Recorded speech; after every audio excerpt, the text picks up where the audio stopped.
Well, hello, Applied Stats class. Um, so I wanted to spend a minute talking about R and the program that I would suggest for running R in.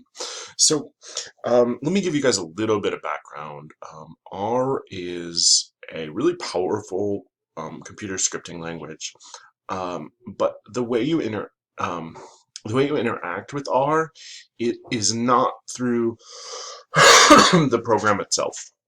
Um, R is like the engine in a car, and the IDE is like what the car looks like. So the same engine might be in multiple cars. A lot of different things can run R. What I want to show you guys is one of the easier things to deal with. So first thing I'm going to do is I am going to sign in to RStudio.cloud. This is a free service. It allows us to run R directly from the web. If you're having web issues, I would suggest downloading an RStudio to your computer. So you guys are going to see me log in here, and I'm going to log in with GitHub so that it automatically syncs to my GitHub account.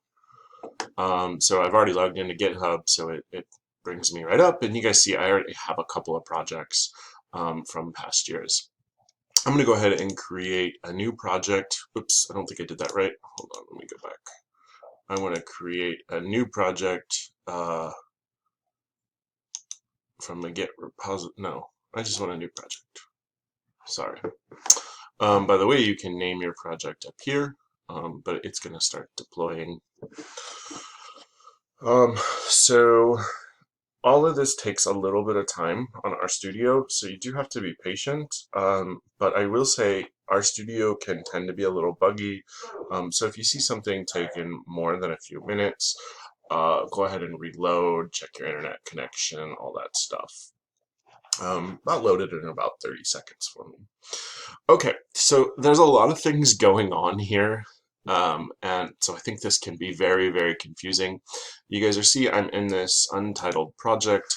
I don't know, maybe I call it the Applied Stats Stats Project. And I will share this at some point with you guys. But what I'm going to do here, what I want to show you is, so there's like a terminal. You can, if you guys know anything about terminal, you can run your code directly in this. There's the console. You could also run your R code right in here. And I don't know about you guys, I don't really use either of those. What I like to use is this other thing that I'm going to open. So I'm going up here to this plus, and you can see I can run the R script. That's what I have open, by the way. You can do an R notebook, or you can do an R markdown. I really like the markdown.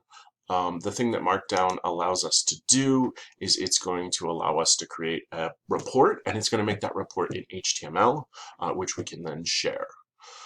So this is my suggestion. Okay, so part of the reason why I did this is I want to show you guys that it requires that install require packages.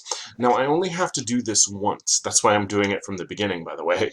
And once I do that, it saves it in this R project thing. So I'm going to click yes, that I do want to install those.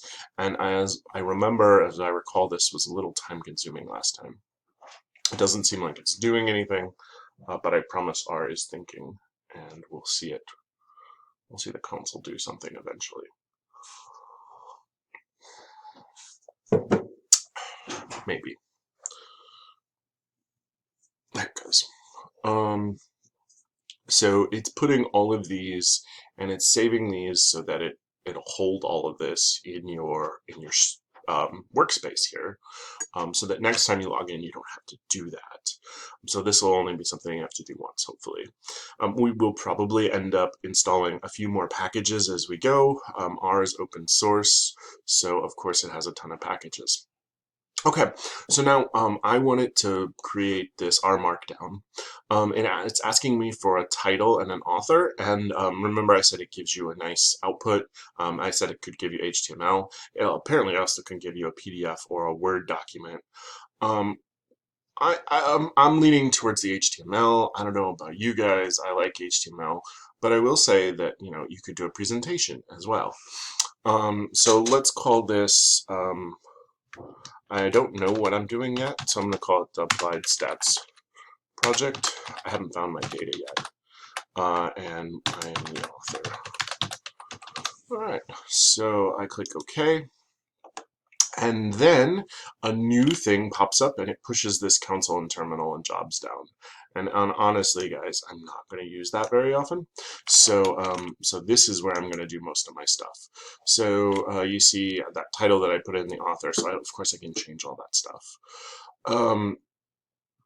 So there is a couple of things up here that are already preloaded. Let's show you some of the things. The play button right here will run this current chunk. So if I want to run that chunk of code, there you go. And it looks like what they're doing here is they're getting a file. Oh, sorry. So if you want to write R code, you do this triple parentheses or something, and you tell it that you want R. You can also give a name to your piece of code, although you don't have to. So I can just tell it that I want R, and it'll do that. And it gives me a summary of this thing called cars. This is just a built-in Go. So there it is.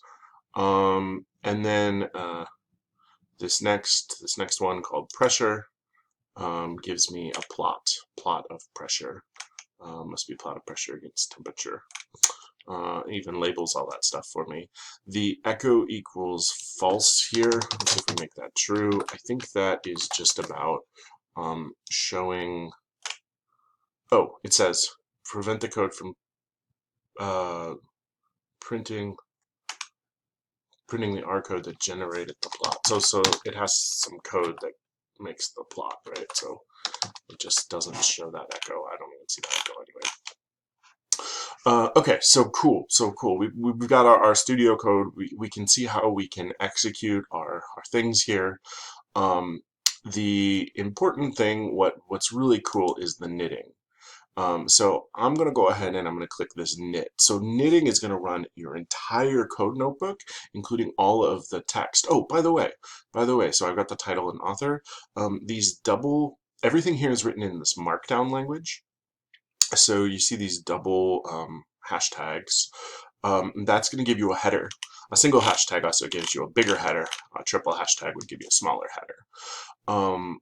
You can write Mathematica code.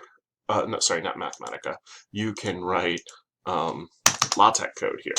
So if I wanted to insert equation, I would do $, and I might put my favorite equation right there. And you see it generating it.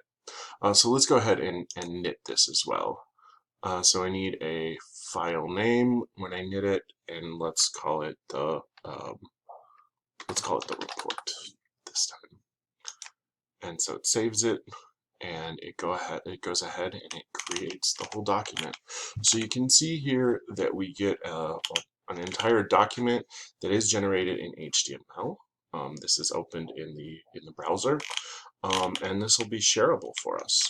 So that's my basic rundown of how to get at least started, right? You get something on the page here, you'll get something that you can use, and this will get you 10% of the way done, right? The rest now is going to be figuring out how to get data in and doing that, but I'll save that for another video.